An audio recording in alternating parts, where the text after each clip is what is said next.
Hoy. Abot pa sa niya yun ah. Ano eh? Kaya paputok mo. Puputok mo ba? Hindi na.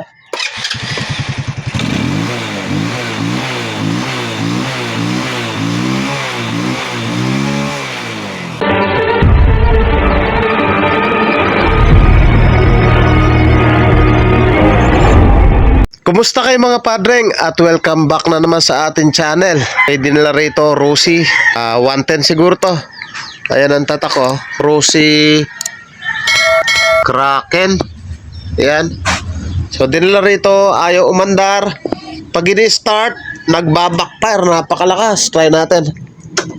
On natin. Try natin. Ayun o.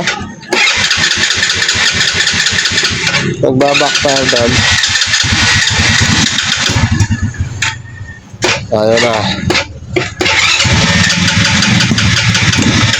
Ayun o. Palyado siya, pero kanina trinay ko, talagang napakalakas yung kanyang backfire. So ngayon, parang ayaw magtuloy ng kanyang andar.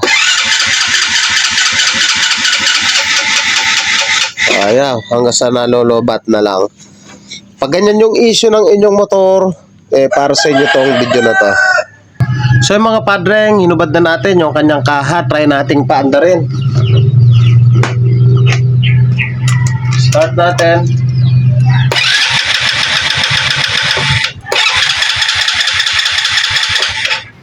Mapapansin nyo, ayaw umandar.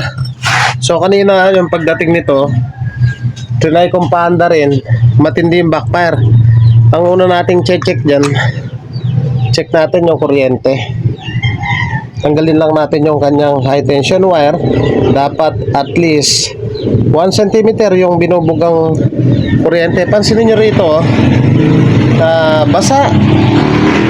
basa yung kanyang puro, ayun, kalawang yung loob. Papakita ko sa inyo, susundutin natin.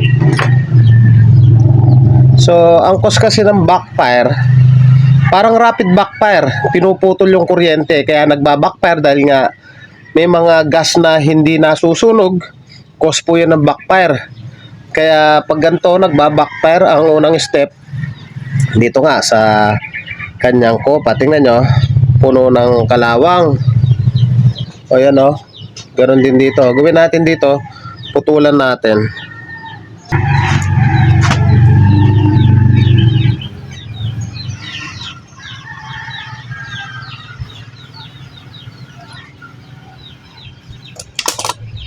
So ayan na, palabas na natin yung tanso. Ang gawin lang natin,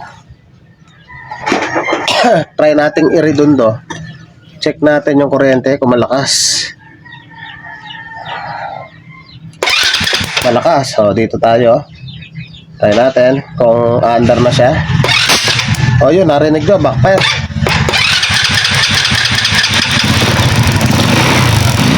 Ayan o, pero umandar na siya.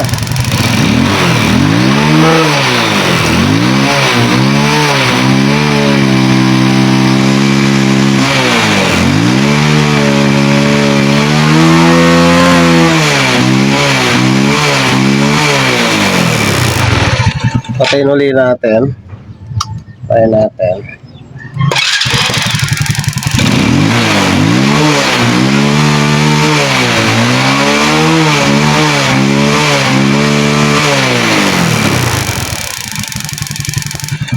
So, sa madaling salita mga padreng, ang issue nito, nagbabackfire. So, ang nakita ko, bumibirit naman.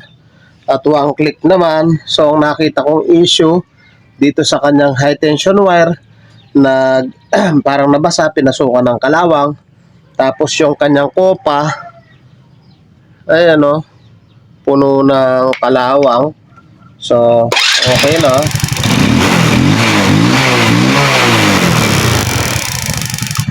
So, okay na yung motor ni boss. Ang gagawin natin dito, magpapalit na tayo nitong kanyang kopa.